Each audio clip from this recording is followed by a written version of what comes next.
through a federal grant from the U.S. Department of Education. And so, again, instead of implementing one, they're implementing these together simultaneously.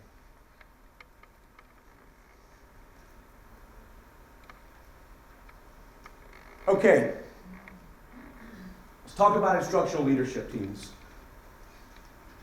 And I'll use a timer so that we can sort of stay on track and not leave a little time for coaching at the end. Okay, when you think about an instructional leadership team, try to talk to someone at your table.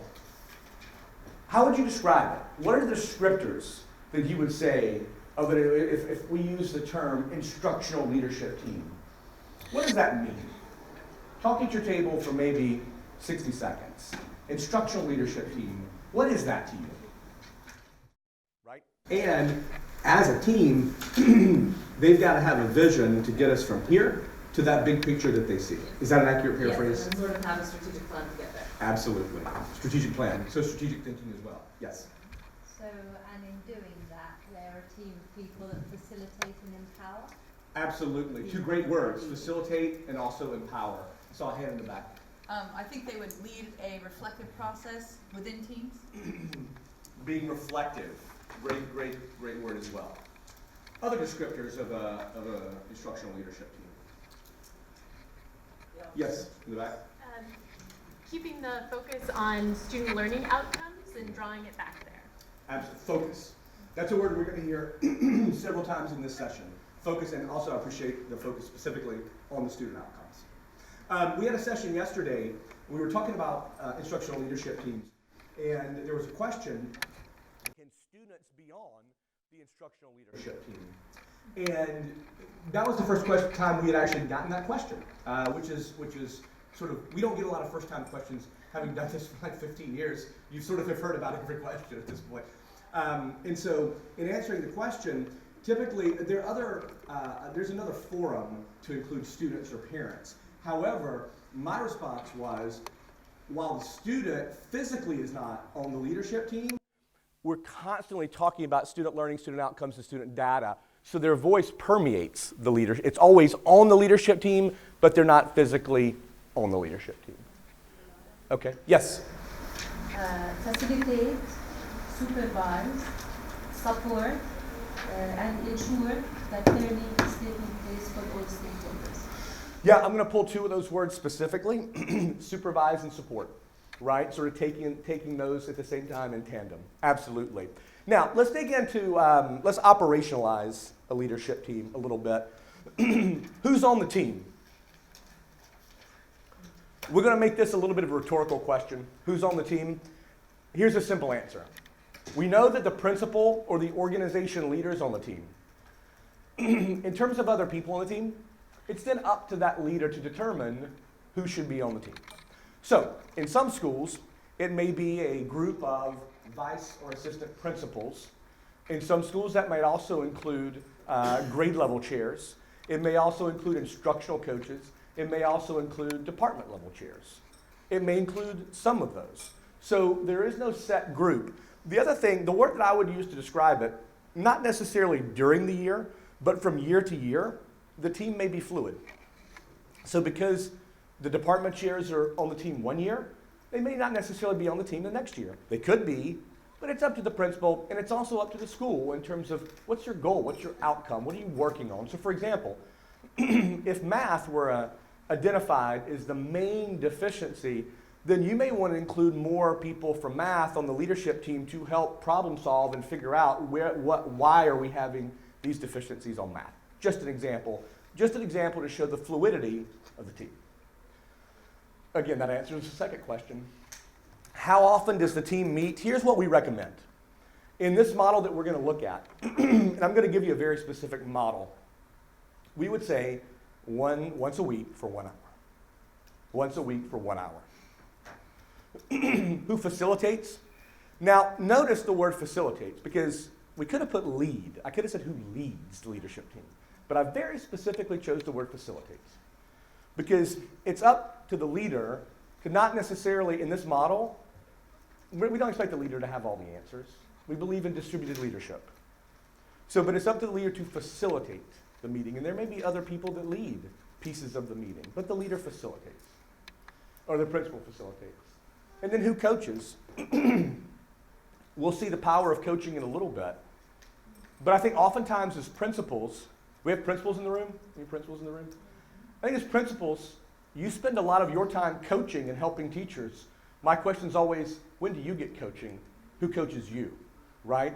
So looking for systems and ways that after you facilitate a leadership team, that you can get coaching and feedback as well. So it's not just that you're giving coaching, but you also have a chance to be coached as well. So we'll look at that. All right. So we have a leadership team protocol and system that we call a 5-star meeting. This will be a little familiar. This is the only familiar piece. Then we'll be off into new territory. So I'm going to give you an overview of a 5-star meeting. My goal is that this could be something, once we go through here, that you see pieces of, and you think we can do that in our building next week. You may want to try to do the whole thing. It's not uber complex. In the US, typically we train a principal or a team for a couple days, 2-day training, and then they're out using this model, and then they don't need any, then they can use it in perpetuity. So it's called a 5-star meeting. Let's talk through the components of the 5-star meeting. Here's how I want to do this. I am going to give you, for each of these, the what and the how, and you're going to tell me the why. Since that was a theme early on this morning, the why. Here are the components. A check-in, a rock status, an update or a scorecard, a to-do list, an issues list, and a star rating. And in this 1-hour meeting, as a principal, you're going to facilitate the group going through these 6 steps. So again, I'm going to give you the how and the what, you give me the why. We'll skip that because that sort of got into the why. All right, first of all, the check-in. Here's what that looks like. In literally the first 2 to 3 minutes of the meeting, we go around the table and everyone gives, from the last week, their personal and professional best moments from the last meeting. Simple as that. Why? Turn to a shoulder partner real quick. Shoulder partner, why? Why would we take the 5 minutes to start a meeting by everyone going around the table and giving their business and personal best? 30 seconds for the shoulder partner. Okay. Feel like that was about 30 seconds? Why? Why would we invest the time to start with this in our meeting? Positive start? Yes. Setting the tone for the rest of the meeting. And how does this, what tone does it set? So the first things that we're hearing are positive. We got a lot of problems in schools, right? So we could all start and laundry list all the problems, but we don't. We start and list the positives. What's the benefit? So other than, you use the word morale, right? So it's going to help with morale. But what's another benefit for me hearing your professional best? Professional best. Yes? I think sharing good practice means that I learn from you, you learn from me. There may not be a great mechanism for knowledge share. So you may have had something, you may be sharing something as simple as, I use this new strategy to teach critical thinking. I may not have heard of the strategy. You start talking about how great it is. I may be reading and then researching and then trying the strategy. So there's a knowledge share component. Why the personal part? Why share the personal best? Yes? Icebreaking. So the rigidness of the meeting and the to-do list of all these problems, for all people to have lives. Yeah, I like to say, we all have lives. And the personal best gives us a chance to get to know those lives a little bit. Yes? And probably the success of the team, if they're going to be together over a year, does actually depend on the quality of the relationships between the people in the team. Absolutely. So in a lot of schools, sometimes when this team comes together, it's the first time they're coming together as a team. So sometimes, especially if you have a new teacher, a new principal, a new vice principal, you don't know one another. You don't know one another's lives outside the building. So sometimes there's another word that it helps to build among colleagues that's going to be really important for this meeting, and that's trust. As we get to know people personally, were you going to say trust? Okay, sorry, I should have asked the question. But as we get to know people as individuals, it helps us build that sense of trust. Absolutely. That is the check-in. You guys absolutely have it. And again, it doesn't take long. Just a few moments, and then we're to the next phase. Now, the rock status. Okay, I didn't put the slide. Good. Let me briefly explain what a rock is. A rock in this model is first of all, the team identifies hurdles, but sometimes those hurdles are massive, and they may take a whole year to sort of work on. Like if you said, reading comprehension, oh my gosh, that could take a while. If you said critical thinking, that could be a year-long goal. What we want to work with teams to do is to try to take some of these large goals and break them down into 45-day cycles so that you can really look at 4 during the year at one time. So 45, 45, 45. Those are rocks. Those are things that are going to prevent you from reaching your overall school goal if you don't address those. They're meant to be specific, not overly broad, and they're meant to be things that are critical. They're not meant for nice to have, they're must-haves. If we're going to achieve our overall school goal, what are the rocks that would prevent us from doing that? What can we do in every 45-day cycle to ensure we're going to meet our overall school goal? Here are a couple other things about the rocks. Each rock has one owner, one. On the leadership team, someone owns the rock. When it comes time, this is the second part of the lead. So we've done our personal and business best, and now we have a status update. As the leader of a rock on this team, I can only say one of two things. I can either say on track, or I can say off track. At this point in the meeting, and this is where discipline comes in, like self-discipline, if it's off track, this is not the time to explain why. Now let me tell you, in working with schools, this is difficult because any professional who has to say off track really wants to explain to their colleagues why it's off track. We'll get to that. This is not the time. Because these first parts, we've got to go through quickly. So on track, off track. So my question here again is simple. Why here would we only do rock, on track, off track? Why have this the way that we have it structured? What's our why? Yes? Perhaps to set the focus of the meeting or to set the focus of what we're going to do next. A lot of what we're going to do next, when we see scorecard, when we see to-do lists, a lot of those things, are aligned directly to our rocks. So absolutely, it helps keep us focused. And speaking of focus, the only reason that we're saying on track, off track, in this point, is to keep that focus.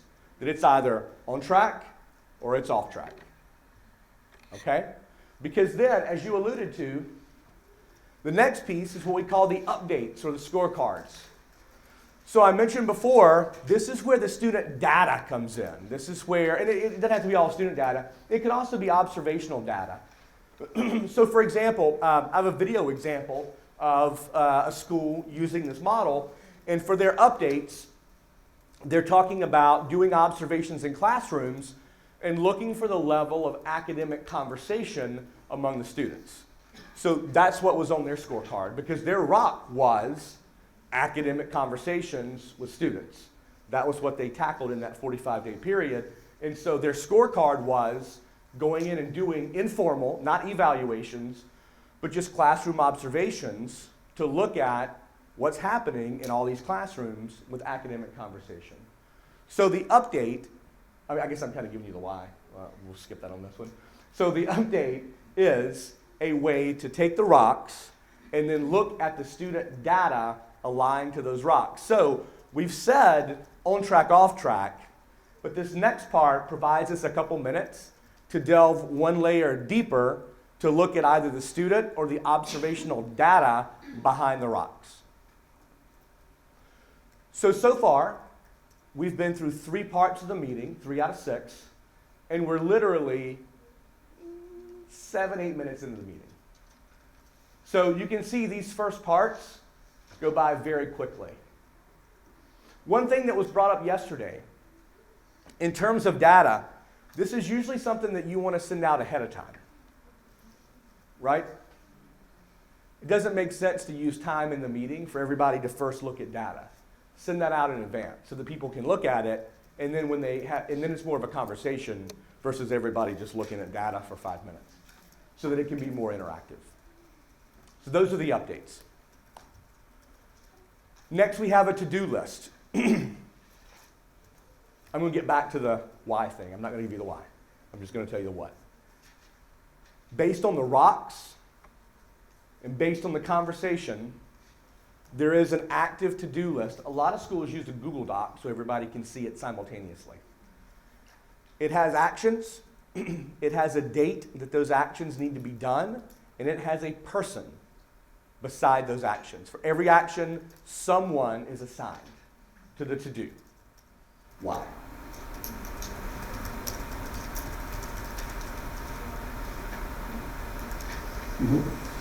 First of all, we need to distribute the load of work, not just rely on one person's team. After all, it's a team meeting.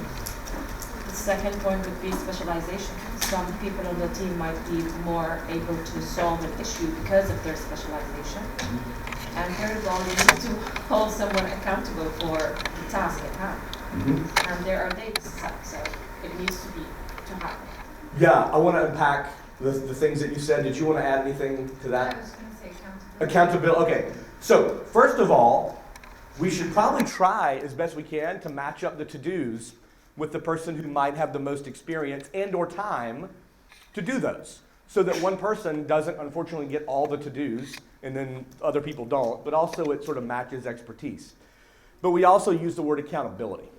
We're going to see that several times in this process, accountability, a real focus on holding individuals accountable and the group accountable. But what else? So imagine you're on a leadership team, and you have to go around during the to-do list, and if it's the date that it's due, you can say one of two things. You can either say done, or you can say not done. You can't give an explanation. Done, not done. What does that do for you in working with your peers and colleagues? Who wants to go in and look everybody in the eye and say, not done? I don't. So here's the thing. So at my organization, we actually use this for our leadership team. We're all spread across the U.S. in different states. We meet once a week virtually, and what I'm showing you here is what we use as an organization as well. So I have to-dos. And the last thing that I want to do, and we're on video, so you can't hide. The last thing that I want to do is to say, I didn't do it. So there's, again, the word accountability used in the back. But think about it also from the perspective of a team. What else happens? Let's say that we're on a team, right? And I've heard for the last 6 months your personal and professional best. I've gotten to know you. When I hear you say not done, what happens? Yes. I think we're probably looking at building empathy for that person. We know them. What can we do to maybe help, or how can we reach out? Help. Simple, right? So first, it's accountability. But if that doesn't get it done, then how can we as a group help that person get that to-do done? Because these to-dos are critical. These are not superfluous to-dos. These to-dos are critical toward moving the team and the rocks to meet their goal, which meets our annual goal for the school. So when the to-dos don't get done, they impact the individual, but they also impact the team. So accountability and help. Perfect on the why. Okay, now keep in mind, we're probably now like 9 to 11 minutes into the meeting, right? So it's an hour meeting. So at some point, you're thinking, well, we're going to spend some time on something. Otherwise, it's going to be a 15-minute meeting. Here's where we spend the time. The issues list. Let me give you the what of the issues list. all during the week between meetings. And a lot of schools also for the issues list, a lot of schools use a Google Doc for this. Because the issues are not owned by the principal. The issues are not the property of the principal. I guess I'm hugging, like they hold on to it and don't let anybody see. The issues belong to the team. What that means is anyone on the team can add to the issues list. As you see an issue, as you see a problem in the building that we need to address as a team, you put it on the list. The list grows. If you were to do this right now, if you had a team and you asked them to write every issue or problem at the school, what would your issues list look like? Like visually, what would it look like? What? Huge. I hear huge. I hear huge everywhere. It's like, oh my gosh. Okay, you're absolutely right. So here's what has to happen. For the issues list, each week, we want to take 2 or 3 and really go in depth. We don't want to superficially talk about issues. We want to solve issues in the meeting. We want next steps coming out of that are solutions oriented. But what that means is we can't talk about 10 things.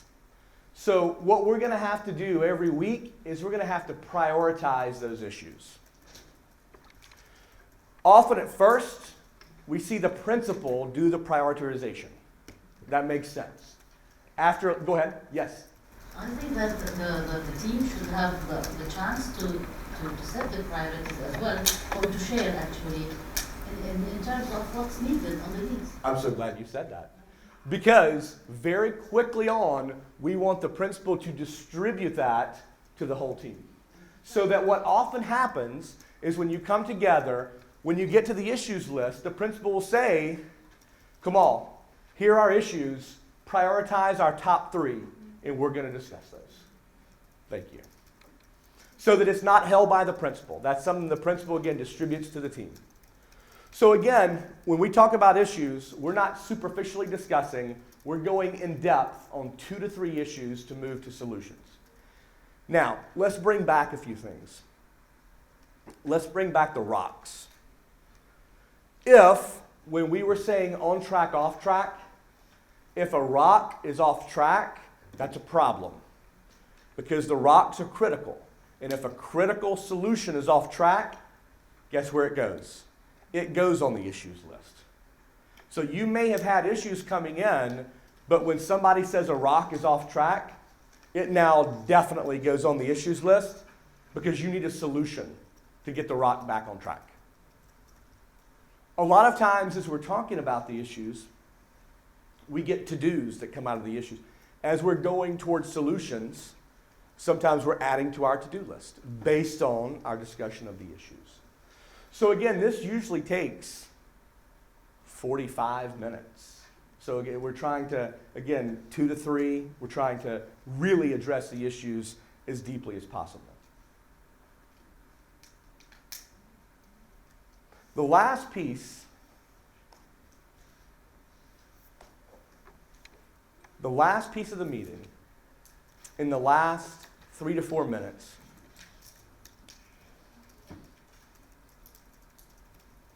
it's up to every member of the group, every member.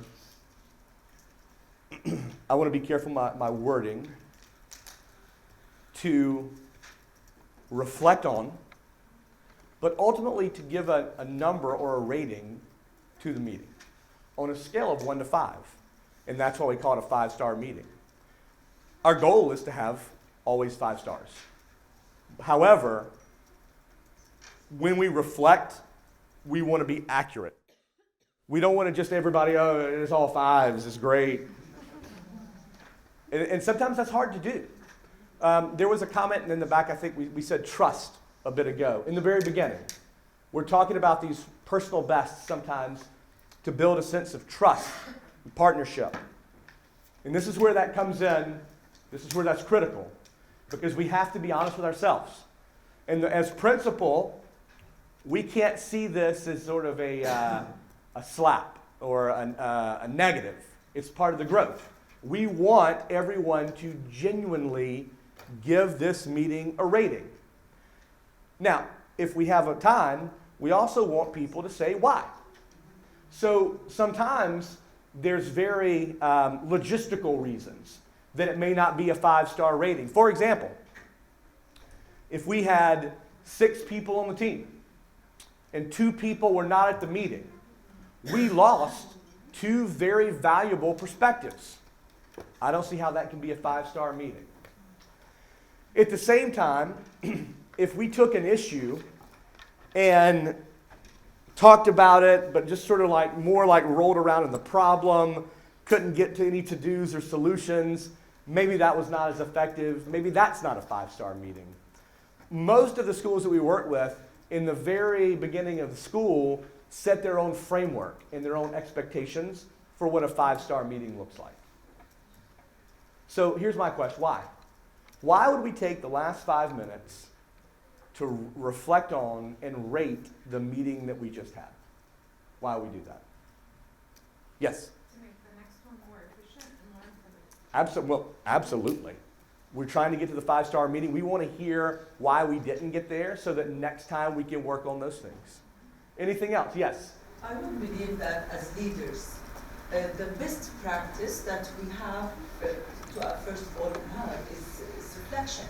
When we have a genuine reflection on a small meeting, that I would say that this will reflect on many practices, and I would say that this kind of is spread among the whole school culture. So this is something I would say not basic, it's something that can be done. That this is something as a leader, we need to reflect genuine as this where comes accountability, and this is where comes actually improvement. They have to acknowledge what can I do better in order to avoid these circumstances. So it is something that must be. I love what you're saying. There's a word, if I can paraphrase, as a leadership team, we have an opportunity to model ourselves being lead learners, being reflective, and if you're familiar with the term or concept of growth mindset, we're able to model ourselves as having a growth mindset that we're looking to always improve. Because think about, as leaders of a building, we're often evaluating teachers, right? So we're sort of saying, we practice what we tell you to do as well, right? So we're coaching you on instruction, we're coaching ourselves and improving our weekly instructional leadership team. Thank you for that. Yes? When I'm rating a less than 5 meeting, this is another opportunity to improve the quality of the meeting. Like, for example, if the meeting wasn't reaching the objectives, when I'm reflecting about the meeting, this will give me another opportunity to improve what I want to do as leader and really to contribute later to the do list and solving the issue list. So it's again an opportunity to improve it by rating it. Mm-hmm. Absolutely. One of the words I've heard several times, we keep about reflection. And I'm really glad we're using that word because all these processes we're going to look at today, all 3 levers, are really about reflection and improvement. Anything else on that one? Yes? Actually, to set standards for the meetings, that we should reach certain standards in our meetings, professional and leaders. At the same time, reflections, in my opinion, it has to start with the other team members before the principal, because sometimes when the principal, everything is okay, it's good, everybody says yes, it's good. So everything goes well, yes, it's good. So you need to listen to the other people first, and then maybe you can add. So the reason I'm smiling, I told you that we use this in our organization. So I serve as the president of the organization. I always give my score last because I want to hear what other people's impression before I say whatever I think, because to your point, even though you don't want that to be an influence, sometimes maybe it's an influence and you don't mean it to be an influence. Absolutely. Yes? Well, maybe if you want to look at the quality of the meeting, I mean, sometimes we can link the quality into, as educators being in a school, is to the mission of that school and the impact of our decisions with regard to the students that we're serving in the school. So probably that could be linked to the mission and the students. Absolutely. You know, I was just thinking before examples of things that may prevent us from having a 5-star meeting. If we get to the piece that we're looking at student data and we're not seeing an improvement, I'd have a tough time rating the meeting a 5. if we're seeing sort of like no growth in the student. If on our to-do lists, if everybody's saying not done, I can't imagine rating the meeting a 5 if we didn't do what we were supposed to do. So again, I think that true, honest reflection, which is based on mutual trust around the group, is critical. So that is essentially the 5-star meeting. Again, I think I mentioned in the US, our training on this, we typically do 2 days with either the principal or their entire team, and then they're often running on this all the components. I'd like you to take just a couple minutes on your sheet, just to take a look for a second. The first question really is, do you have instructional leadership teams in your building already? So where is your school currently with this? If there are pieces or the entire process that you want to implement, where do you want to go? Where are you in the first question? Where do you want to go? What are your main hurdles? And then what do you already have in place that could help you with those challenges? We're a little bit low on time. I'm just going to give you a couple minutes to think through. You can jot down notes. You don't have to write it, whatever you want to do. But to think through those questions.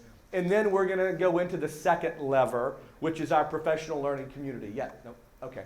Then we're going to go into the second lever, which is our professional learning community. So take just a couple minutes, and then we'll go into our second lever. Okay. Again, I know that was not enough time to really reflect. I just want to name it. It was not enough time. The next section on the professional learning community, again, on the PowerPoint, you're going to see a lot more slides.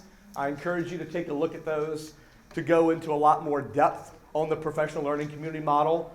So what I'm going to do is give you much more of an overview and the critical aspects, but you can get a lot more from the PowerPoint. Also, on our website, which I'll put up at the end, we have playbooks. We call them playbooks or handbooks for each of these levers.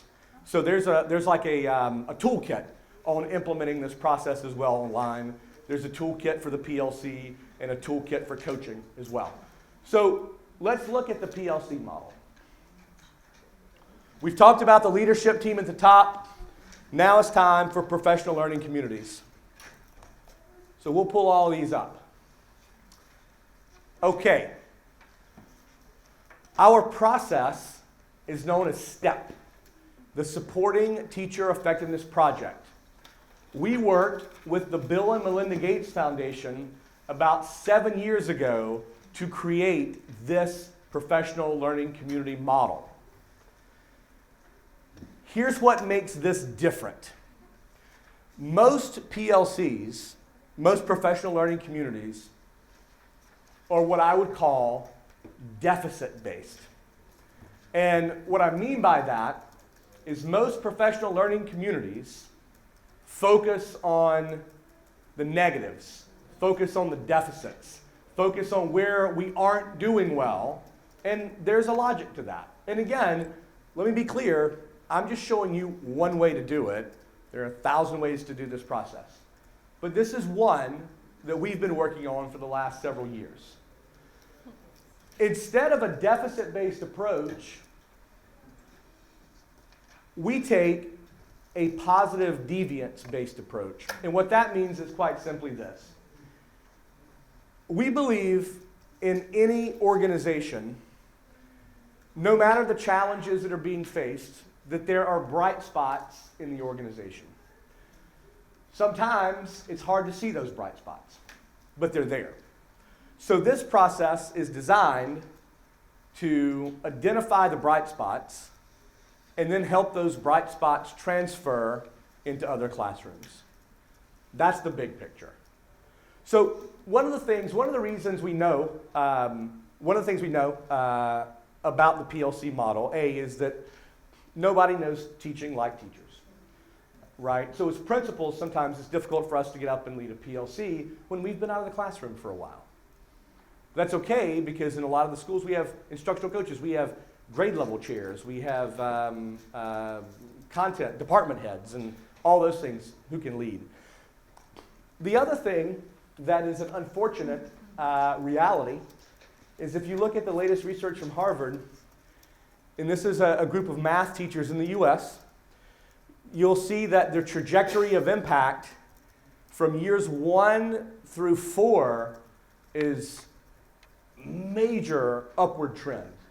There's significant improvement from the first year of teaching to the second year to the third year to the fourth year, and then unfortunately, you see something called a plateau effect. So again, a lot of nested reasons for that, but one of the things that we see when we look at this is we've got to continue to provide high quality and differentiated professional development to try to counter the plateau effect, to try to make sure that teachers can continue to grow. So oftentimes in education, we're throwing around terms, improvement, we're always changing things. And so one of the underlying questions that we always ask on a change is, how do you know the change was an improvement? That's sort of a core question. If we're going to change, how do we know that change was an improvement? Now, these slides, I just want to be clear, these slides are going to be on the PowerPoint. In the essence of time, I'm going to skip over those, and I'm going to go straight to here.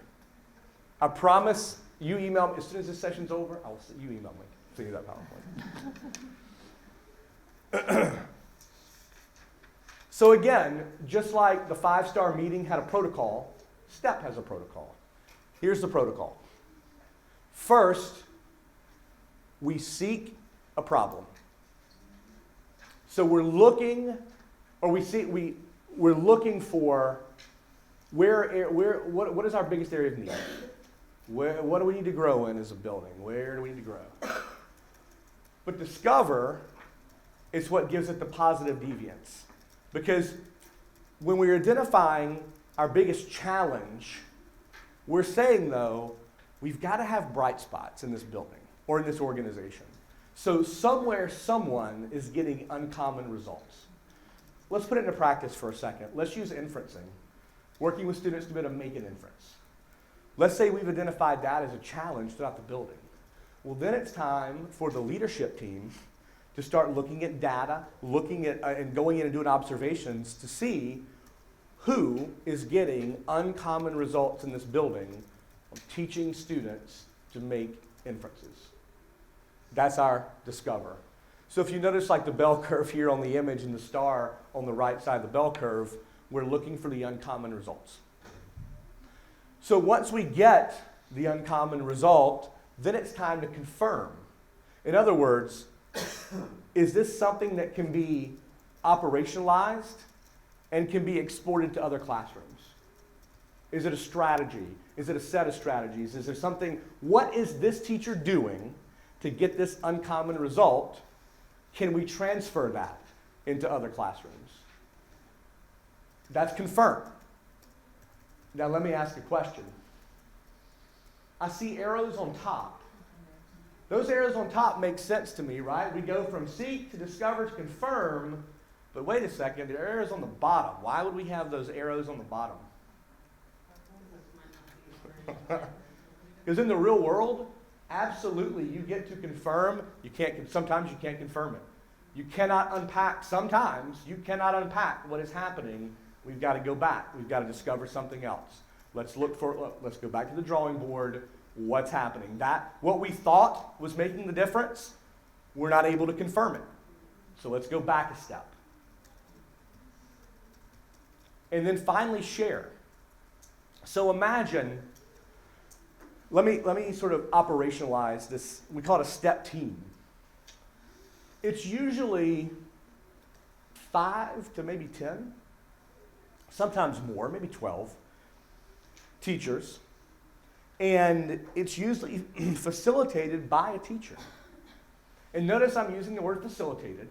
So one of the things about STEP is it's not top-down. In fact, it's not even an instructional coach coming in and saying, here's your professional development for the week. Here's this strategy that I did 15 years ago that now I want you all to do. That's not what this is. This is very much more organic. This is coming from the building. This is something in the building that is getting good results that now we're bringing to first the STEP team. So a smaller group within the building to confirm it. But it's not a mandate, it's not coming from the principal. And you're talking about, so the other thing that I found, if you're in a school and, you always have to pay attention to the climate and culture in the building, right? That's sometimes as important, right, as the academics, because when your climate and culture starts to get off, it starts to have a very negative impact on your outcomes.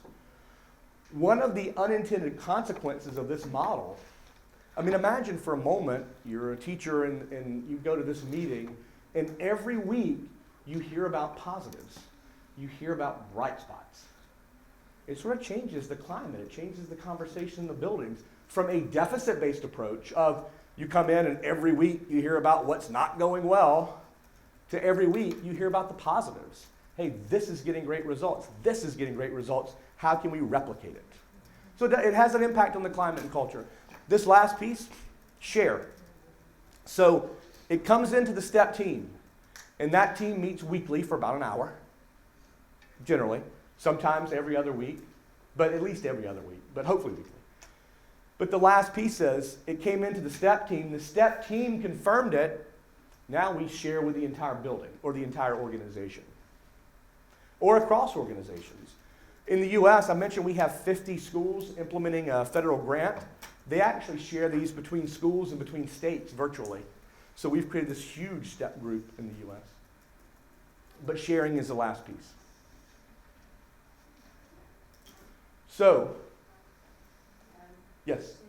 You Yeah. share the challenge or you share the results of those resolving the challenge? Absolutely. So both. You're sharing the challenge and then what you did to resolve the challenge in your STEP team.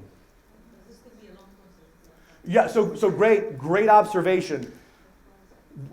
So let me start by what this is not, because I think that'll sort of go to your point. This is not sort of a come in and every week there's like a different strategy, or it's not a very quick cycle. This is a long arc, right? Because we've got to take our time seeking the right problem.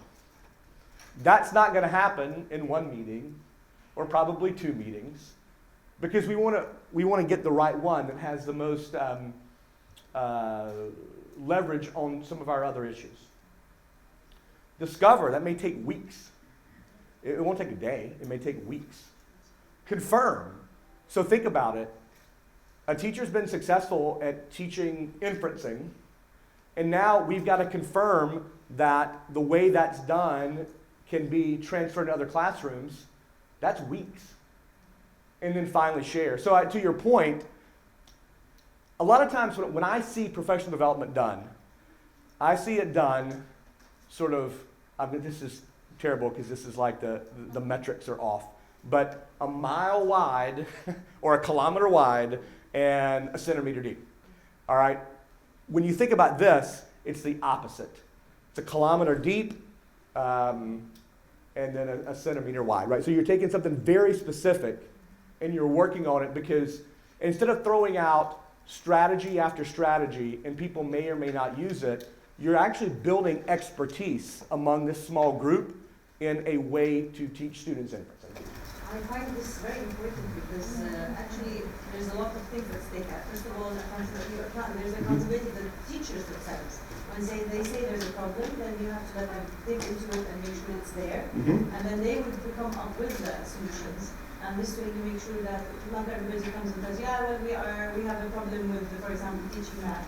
Well, it's your problem. Look into it, find the solutions, and so it's good because you actually teach teachers how to problem solve. Absolutely. That's a really good observation, that part of this process is actively teaching teachers to problem solve. Great observation. Yes? I think in this that we need to have a target with a timeline. And the timeline, and sometimes it might take 2 weeks, sometimes it might take a whole semester, and sometimes it might take 1 month. It depends. So setting the target and the timeline, you dedicate all the effort to work on the challenge.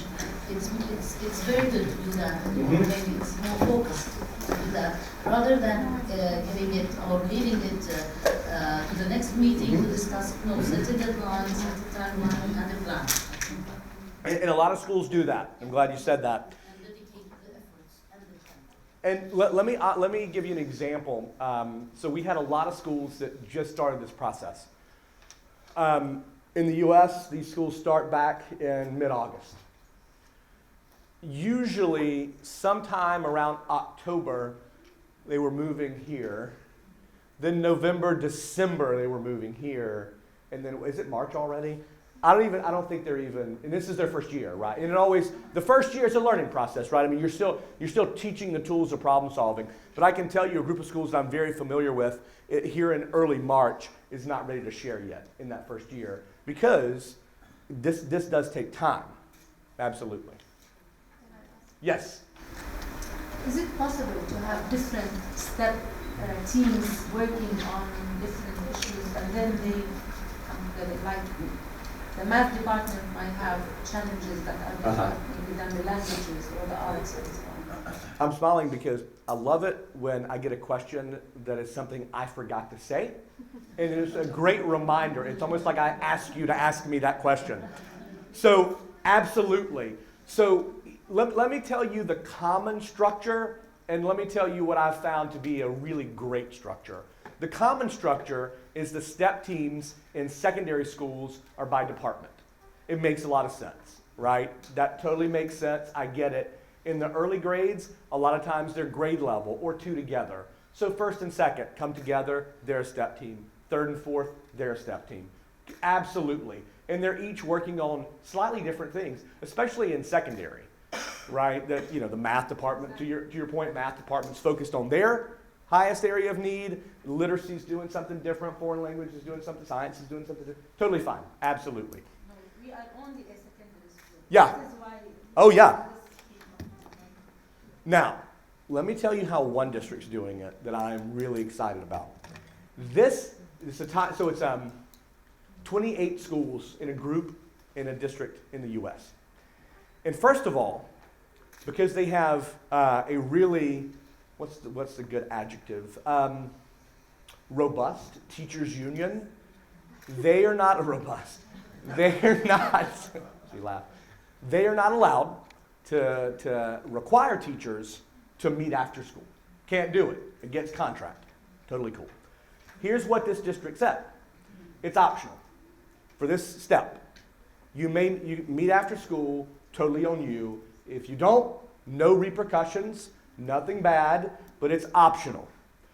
But instead of doing the grade level or the department, they got teachers together to think about what's called a problem of practice that sometimes transcends a department or transcends grade level. And they let teachers self-select into their own groups under a common problem of practice. Okay? So, flash forward about 7 months. So teachers, it was optional, but they chose their problem of practice and they chose their team. Anybody want to take a guess on the percentage of teachers who attended these meetings? If it was totally, they didn't have to. What would you consider good? 30%?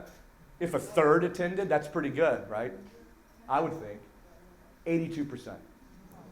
82, and so you ask why, right? That's the first, why would you do that? It's a simple answer. They were getting something out of it, right? They were walking away with tools they could implement in the classroom. They didn't see it as a waste of time. They didn't see it as sit and get professional development. They saw they were part of a team. They were an integral part of a team under a common problem of practice. And by the way, that was Long Beach Unified in California, the school district. Anything else on STEP? Yes? And I'll come right here. After they share, if I get it right, they do the planning and the teachers themselves are responsible to carry on the plan. Is there a follow-up from anybody else? I mean, do we go back to the process to double check again if the problem has been dealt with or overcome? Absolutely. There should always be data analysis on the share because what we're looking at, the step at this point, the problem, in order to get through the confirm phase, the area of student needs should have been addressed in the STEP group. And then as we share out to the building, we're still tracking sort of the macro level student achievement at the building level. Absolutely. But then, once we're sharing out, our STEP team is back to seek. So I was mentioning this first year, a lot of schools, it's going to take them the whole year to move through these phases. Next year, they'll probably go through this cycle twice. They'll probably get through about once a semester, maybe, but not the first year. Yes? I wanted to ask if, while implementing it, what is the best scenario for linking the steps with the ILT so they know what's going on? So normally, it depends on who's on the ILT, but a lot of times you'll have the people who are facilitating. Again, facilitating might be a department chair, grade level. They may also be on the ILT. One of the things, it might be an issue if the STEP team is off, if something's happening, like we're getting stuck at Discover or we're getting stuck at Confirm, it becomes an issue. And the team itself discusses some strategies and ways to address that STEP group. So I'm really glad you asked that. That's part of the alignment of these three levers. Yes, one more, and then we're going to have to go to coaching. Okay, I'm just sort of thinking like about imagining a step facilitators, for example, as being like a grade level chair. What are some ways that when you're implementing it, that when you have these other sort of like non-negotiable things that must be covered in meetings, how do you rectify or how do you coach people to say, if you've got 2 meetings a week, how do you focus one on STEP and maybe focus one on, we create assessments, we modify, we mark, that sort of stuff. How do you, what would you suggest, I guess? So the first part is every building is a little bit unique in their expectations for meetings. One of the things that we found in a lot of schools is that oftentimes STEP can be a vehicle, like this process can be a vehicle for some of your other initiatives, if that makes sense. Like you could take other initiatives and sort of run them through this process and sort of use the protocol of STEP for those. In a lot of our buildings, some of the things that are, sometimes they may be due to meetings. Maybe there's a way, some of the things that we're doing, can we do some of those by email? Especially like more logistics and tactical things, can we take care of those? Or look, let's say this is an hour meeting. Here's one thing I've seen. If we take the first 5 or 10 minutes and devote it to sort of like the administrivia, get that out of the way, so to speak, and then we're off on the STEP protocol. So, but I think it sort of, again, it kind of comes down to the culture of the building. I will say this. The one thing that we're not looking to do in this process is what I would call very specifically add another meeting. This should not be viewed as another meeting. So if you feel that, then something in this is off. Yes? I want to ask regarding the ILT. One part of the question was who should be on the team, the ILT. Is it do you think practical to have few members who rotate, like every maybe few months, to allow 1 or 2 members, maybe from the teachers, from the practitioners, who can add to the ILT a new insight, which directs the decision-making process? It's a great question. I don't think that there's a right or a wrong answer. I will tell you what I think, but I don't think there's a right or wrong answer. I think that from year to year, having fluidity among the members can benefit the team. I think that sometimes during the year, if there's a lot of swapping out, I think we lose some traction because people are coming onto the team who haven't been part of the process in the beginning and have essentially sort of missed some critical conversations. And so we may spend too much time playing catch up now or getting people caught up. What I do think, however, is if we're looking for maybe for a specific meeting based on an issue, we have a teacher or two not normally on the team come to this meeting because of this issue. We want to hear, like for example, climate and culture. Like maybe there are a couple teachers who are, you know how every building, even though you have grade level chairs, department chairs, you also have informal leaders, the people that have been there and people kind of look to them as informal leaders. So maybe you're talking about climate and culture in the building and we're a little concerned about the current culture, blah, blah, blah. Maybe have them come in, talk with them as a team for that meeting. But in terms of a swapping out during the year, I would be concerned we would just lose some momentum and traction. Yes, last, and then we got to go to coaching. My question is that these teams, the STEP teams, can have student So I love that. It reminds me of yesterday. I'm having a flashback to the ILT question. I'm going to sort of answer that the same. Well, first of all, no right or wrong answer. Students and the student voice permeates this meeting. This meeting is all about the students. It's about, but we're looking at their data. We're observing them in their critical thinking in classrooms, etc. The purpose of this meeting is not necessarily to have the students on. There may be a different meeting or some other reason to bring students together for a focus group. We do focus groups of students all the time. You get great at students, love focus groups of students because they tell the truth. When I have focus groups of teachers, they try to lie and tell me what I want to hear. But kids will tell me the truth, which is really awesome. So I would say the same response to the other, but that their voice is constantly there. It's just through their data. Okay? Here's what we're going to have to do. Unfortunately, we're not going to have time to reflect on the STEP piece right now. I encourage you to do that during a different session when you're not paying attention. Don't put that on the feedback, please. Oh, we're recording. That's wonderful. Yeah, I know. Right as I said that, we cut that. Can we edit? All right. So the last, and again, look at all this, some good stuff on here. You'll love it. And again, send me. Okay. Here's the thing. Last thing we're going to talk about: coaching. Kamal will tell you this is my favorite of the levers. This is where I typically spend the most time. Today we can't. But we're going to spend the next 12 minutes on coaching. Here's why. A lot of recent research, in fact, there was a meta-analysis done by researchers at Harvard and Brown University, a researcher named Matthew Kraft. He did a meta-analysis of about 37 other research studies to show the number one lever, to improve student achievement is one-on-one coaching. One-on-one coaching. Now, here's the problem. That takes a lot of time. In a STEP meeting, you got 12 people. One-on-one, you got one.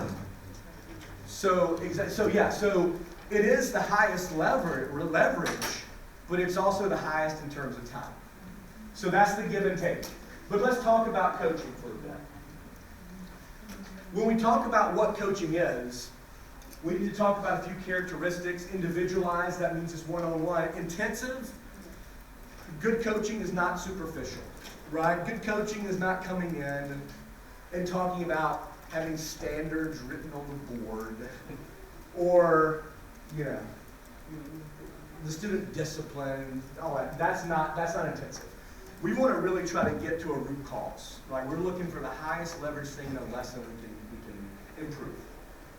It's sustained. And what we mean by that is, I'm not coming to coach you once a semester, right? If I'm doing that, it's not enough. So it's sustained. It's ongoing.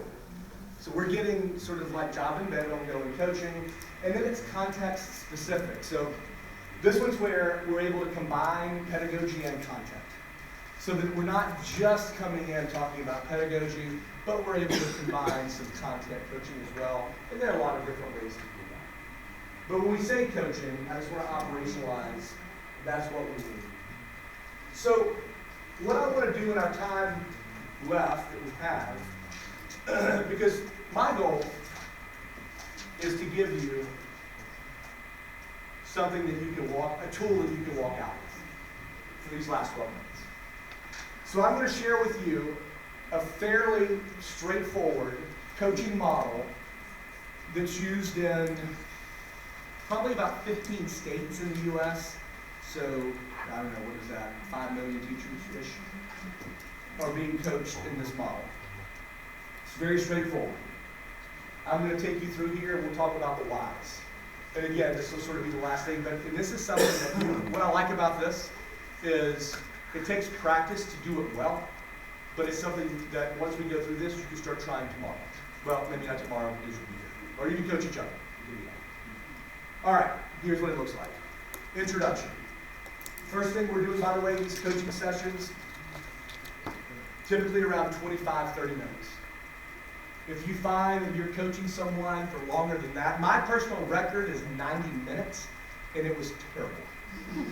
for the teacher and for me. We'll never do that again. There was a lot of tears, but she didn't cry at all. It was bad. So here's what I like to start with, a general impression question. Here's what I mean by that. There is one question I just love. It is so simple, but it tells you so much. How do you think the lesson went? So simple. And then it's my job to sit back and close my mouth and listen, which is sometimes difficult. But here's the thing. If you've worked with people for a while, here's something you're going to pick up on. Your strongest teachers, as soon as you ask this question, will go to, you're shaking your head already, they will go to everything they could have done better. They will, when you say, how'd it go? Well, I really thought that the activity, blah, blah, and they'll start telling you all the things they did wrong. Your weakest teachers will tell you all the things, oh, how'd it go? It went great. Phenomenal, best lesson ever. And then you're just like, okay, was I in the same room? But that question is really telling. Because as a coach, it lets me know how the rest of the conversation is going to go. So sometimes I'll ask a few, oh, really, tell me more about or why. But for the most part, I'm just listening. And I'll even have a notebook, and I'm jotting down some phrases that they're saying that I may come back and use later. When you said X, Y, Z, I want to come back to that. You know, what did you mean by that? But that's all you're doing in that first section where it says introduction. Now, then we get to the positive, reinforcement. We start with the positive. Why do we start with the positive? Not on the defensive. People like talking about what they did well. Everybody does, right? So it starts the conversation. So here's my question to get to this. If you want somebody to immediately talk about what went well, here's my question. If you could do this lesson again, what's the one thing that you would do the same? Okay? Now, notice I said the one thing, because I'm trying to get them, you guys know a root cause analysis? I'm trying to get them to sort of think through almost a root cause, because I didn't say list everything you did well.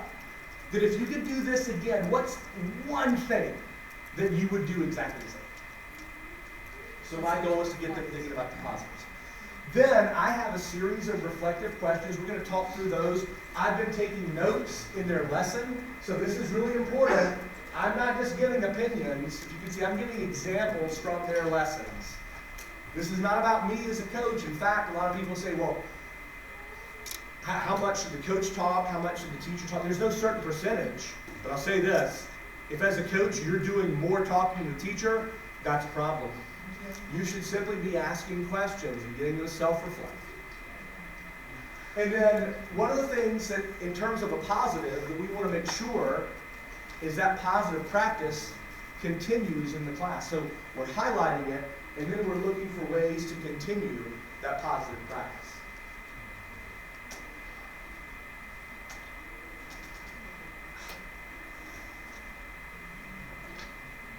Okay. After we've talked about what went well, guess what it's time for? One area of improvement. Why only one area? Yes? To stay focused on that area, try to support that teacher in making a change in that area. Right, focus. Absolutely. Is that what you're going to say? It's almost the same. Change takes time. Change takes time, and if you start listing 15 things to change, nothing will change. You get frustrated. Oh, excellent. Not only will nothing change, all of a sudden now you've got somebody frustrated.